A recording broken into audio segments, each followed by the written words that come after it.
My mother passed away a month ago. As much as it hurt, she lived a fulfilled life, which is what she said to me moments before she died. At 81, my mother had lived many different lives. A military nurse, a Catholic school teacher, the owner of the Catholic bookstore, and of course, one as a fantastic mother.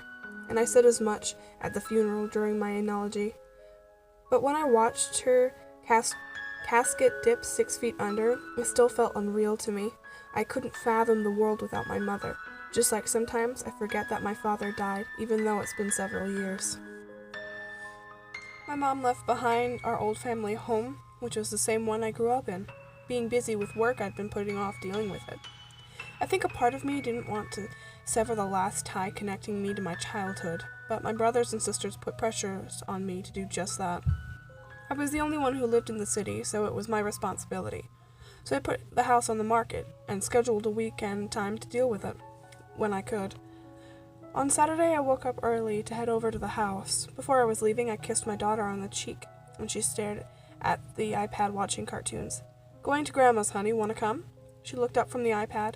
"Daddy, is Grandma coming back?" Her question broke my heart. Even though she went to the funeral, she was still too young to understand that death is permanent. Grandma is in heaven now. She can't come back, just like her cat Molly will never come back. But they're happier in heaven because heaven is special and wonderful. I want to go to heaven too. You will, sweetie, but not for a long time. Now give Daddy a hug. I didn't know if there was heaven or hell, but it was the easiest way for me to explain death to her. Perhaps it was a mistake. As I stepped out my door, my wife told me she would join me later. "Just leave all the papers and finances and I'll take care of that," my wife said. She was an accountant, so she was better and faster at stuff like that than me. The house was a 3-story, brown wood right between Toronto's suburbia and the downtown core. It was full, red and orange, with leaves covered the sidewalk like a sheet. It was cold enough to see my breath. I stuffed my hands into my overalls, my overcoat pockets, and I walked up the steps. Once inside, I stood and looked at my old living room, which is almost the exact same as it was when I was a boy. Same oak furnishing, same wood chair and dining table set, the same huge portrait of Jesus and the huge crosses. My parents were hardcore Roman Catholics, so sometimes my upbringing felt more like a church than a home. I wasn't allowed to do anything fun as a kid. No devil music, TV, movies, anything not Catholic. It wasn't until my teens that I finally listened to the Beatles or watched a movie. Pulling down the attic staircase, I walked on up. The light spilled through the big picture windows and reached across the room, exposing stacks of boxes in the dark.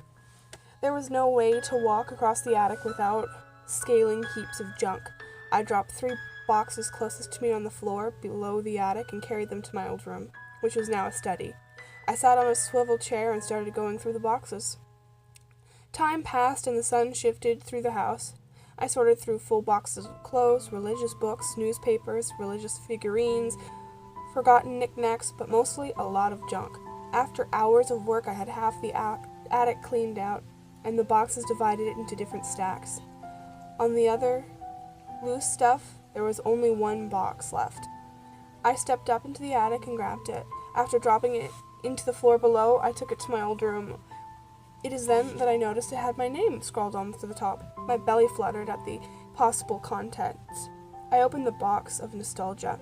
Inside was my childhood. Comic books, stacks of comic books, EC comic books, and various Marvel editions. I borrowed or bought all of these comics in secret, hiding them in my closet. It seemed like my parents kept it from me, even though they were full of things that they despised. They were my favorite books: Nancy Drew, Hardy Boys, Sherlock Holmes. There was a single slingshot that I made in shop class during 9th grade. Then I spotted something I don't recognize. A notebook. It said composition, and my name written in marker. Ryan's journal. I flipped it open and saw that it was dated 1973. I was 8 at the time, and in and out of the hospital back then. I was diagnosed with cancer, so I stayed at the hospital for a long time. I figured this was a journal I kept back then, seeing it was over 40 years ago, and I was in the Morphic plus a knockout cocktail of medications. I didn't exactly have the clearest memory of that time. I sat and opened the book and began reading. Journal entry 1. Today, Mom and Dad came to visit me at the sick kids hospital, which is in a really busy part of the city. Day and night, I prayed with my family to God. Dad gave me this notebook and told me that I should start a journal. He said that other kids like me could read it and it might help them. Today in the hospital library, I found a book called Peter Pan, which I really love. I wish Peter Pan would come and take me to Neverland like he did Wendy. Journal entry 2. Today I went to the play area. They had toys, a TV, and other fun stuff. I was playing with the blocks when a boy sat in front of me. He was a bit shorter than me and had short black hair. He was real pale too, and wore an eye patch over his left eye with a bandage wrapped around his head. I played with my blocks while he just sat there staring at me to let him join me and help me build my block castle, but instead he knocked it over and smiled. It made me so angry, but when I looked up, he was gone, and I told one of the nurses, but she said she didn't know any boy like that. Journal entry 3. The most amazing thing happened! The boy with the eye patch came back. It was really late, and I woke up feeling really sick, and I laid in bed for a while, what felt like hours, before hearing a knock on my window. My stomach flipped when I saw the boy looking at me behind the glass. It didn't make any sense because my room was on the 10th floor. I struggled to get up. Then I walked towards him. The boy smiled and knocked, and I opened, and he flew in. Landing on his feet, I asked him how he did it. He pointed to my Peter Pan book, and I asked him if he was Peter Pan. He nodded, and we talked for hours that night. Well, more like I did, and he listened. I told him about my leukemia, my mom, my dad, my brothers, and my sisters, my friends at church and school, my favorite books, my dog Tucker, and even my hamster Fuzzy, who my parents buried in the backyard. I talked so much that my throat hurt, and it was daytime when I finished. There was something weird, though. Peter had a rotten smell to him, the type that my hamster had when I found him dead. Also, blood kept trickling down his eye, which he would wipe away repeatedly. The nurse opened the door, cutting our conversation short. Peter Pan disappeared. My hands trembled, and the book shook along with them. It was my old childish handwriting. Earlier, when cleaning the attic, I saw an old essay entitled My Day at the Zoo, which had the same uncanny scrawl. I felt at that sort of unreal feeling you feel right before getting into a car accident. Even though I thoroughly searched my mind, I couldn't ever remember this Peter Pan. There was absolutely nothing. I might as well have been reading fiction. I considered it was a joke. Perhaps my older brother and sister wrote this so I could find it one day and freak out. But that seemed highly unlikely. I read on. Journal entry 4. Peter Pan visits almost every night these days. He sits, he listens, and wipes blood from the dripping from his eye. I run out of things to talk about, so now I repeat the stories that I have read, or I tell him about games we've played at school. One day, when I had nothing left to say, I asked him if he would take me to Neverland. He said sure, that I would have to do something for him.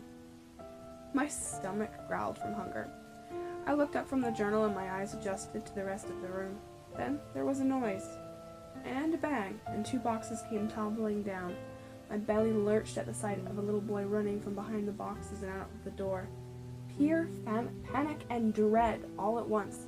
I was immobilized. As I stared at the little boy who was at the end of the hallway staring back at me, an eye patch over his left eye, he took out a handkerchief and wiped the drop of blood that was rolling down his cheek. Who are you? My voice cracked for the first time since I was a teenager. He smiled. The door downstairs opened and I heard my wife's high-heeled footsteps echo through the house. The boy disappeared. My wife called out my name, but I couldn't answer. When she found me upstairs, she stopped and looked concerned. Are you all right? You look terrified. I'm fine. I just, I found a journal and never mind. I'm going out for a bit. Okay, where are you going? I'm gonna go walk and stuff. Maybe to eat. I'll bring you a sandwich. Do you want a sandwich? Not really. I want to know why you're acting like a sandwich and started talking to you, though. I'm fine. I'm alright, okay? I said as I landed my lips on her forehead. Then I put on my coat and left. I walked a couple blocks and entered a bar. I ordered a vodka martini and then continued reading. Journal entry 5. Peter Pan told me that what I must do to come to Neverland with him. As he wiped the blood from his eyes, he smiled and said that I must give him his soul if I wanted to come to Neverland and be a part of his gang of lost boys. I asked him what he meant, and he answered by telling me that I would have to ask for a curse on one of my parents if I wanted to come. I felt angry and told him that I would never do that because I loved my parents. He said it was either them or me, and he said that I would die soon because of my leukemia. I told him that I wouldn't because my dad told me that God would look out for me. The mention of God made him frown. He said that God hated little boys like me, and that I was born out of sin because my parents weren't married when they fucked each other in the backseat of my dad's car. Crying, I told him that was a lie, but he said it wasn't, and I was to feel free to ask my parents. You will die soon, and guess what? You will go to hell because your existence is sinful. You are a liar. Peter Pan doesn't tell his friends to do bad things to their parents. He took Wendy to Neverland even though she had a mother, he smiled. Says the book, but that's full of lies anyway. There was never a Wendy. She only belongs to the imagination of a Scottish writer who benefited from twisting my story until it became unrecognizable. Go away. You were not Peter Pan. You were just a liar, a bad person. You don't even look like Peter Pan, I said, and I went under my covers. The doctors will give your parents the bad news tomorrow and tell them that you only have a 30% chance of survival.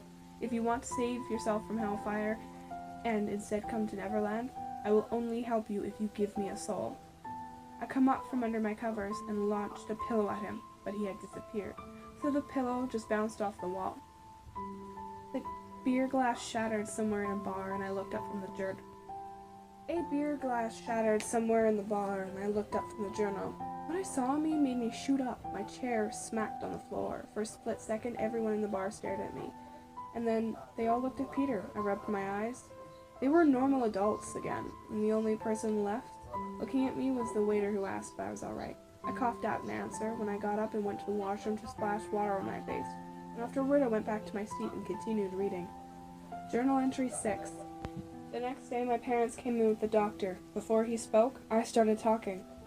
I'm going to die, aren't I? I have a 30% chance of survival, and I have 3 months to live. I stared at their faces, which had twisted with shock and confusion. Who told you that? Peter, Dad, did. Hey, Dad? The doctor said, Who's Peter? Yes, son, what is it? Am I going to hell? He looked at me, stone-faced, and said, No, absolutely not. Let us pray, my mom said. We must pray. Her voice quivered, and there was a helpless look on her face. Peter told me that I was going to hell because you guys didn't get married before fucking in the back of Dad's car. My mother gasped and pushed her palm against my mouth. Then she held me tight. I saw my father stare at my mom. My dad said, How did he know that? I felt my mother shake her head. She started mumbling the Lord's Prayer.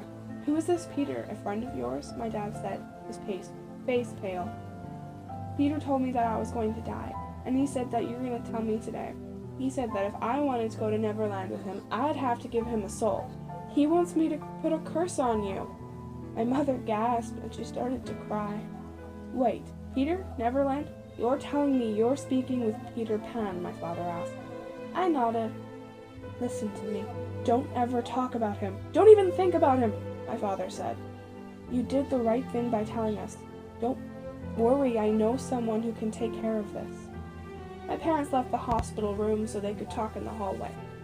The hospital wing was quiet, so I heard their conversation. No one knows that. Did you tell someone? No. Did you? Never. There was a pause. What devil's work is this? My father asked. Journal entry 7. A few days later, Dad returned with a man named Charles Moore. I remember him from my parents' Christmas party when he bought Frizzy, my hamster who died. He was a large man who looked like a Santa Claus wearing a priest's robe.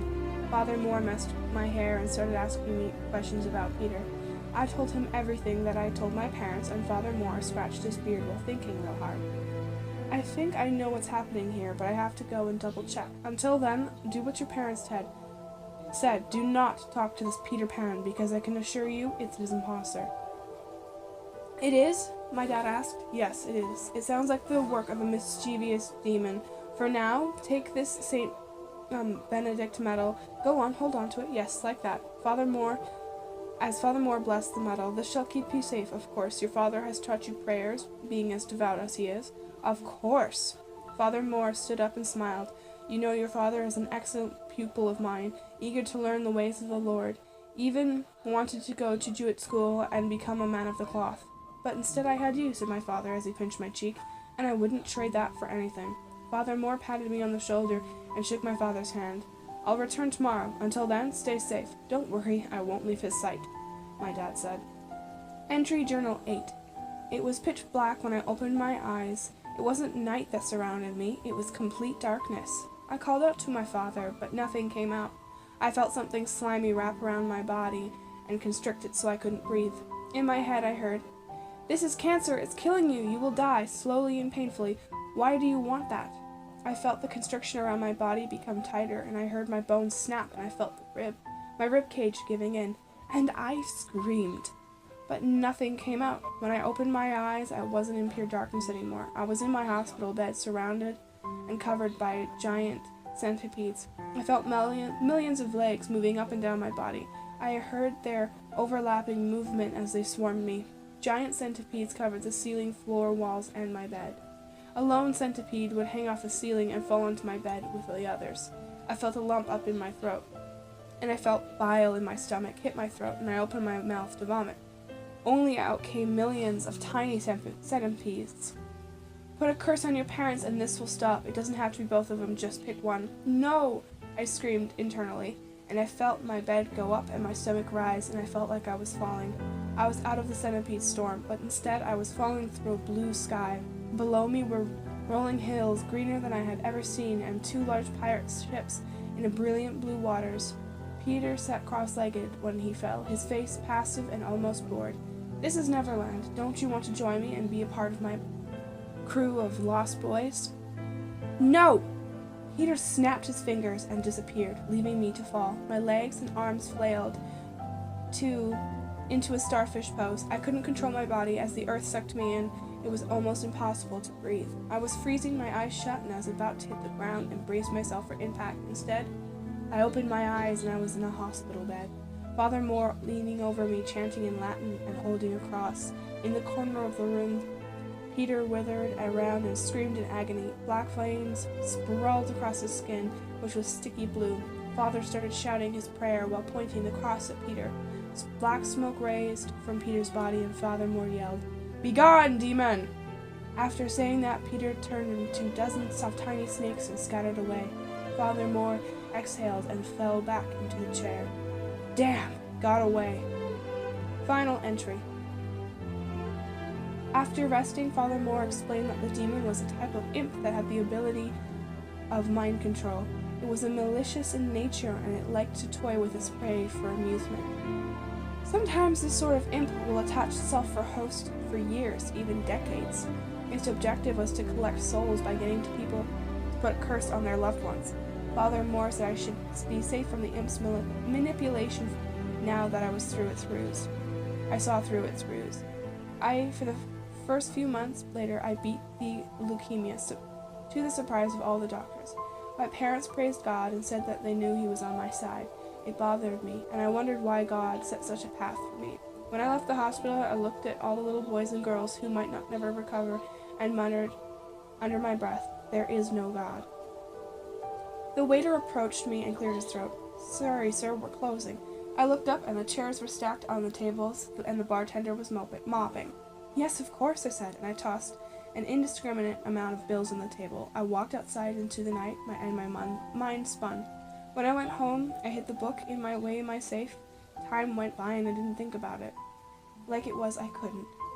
It is when I opened the safe that I would remember reading about the strange events of my childhood, and it would all come back to me.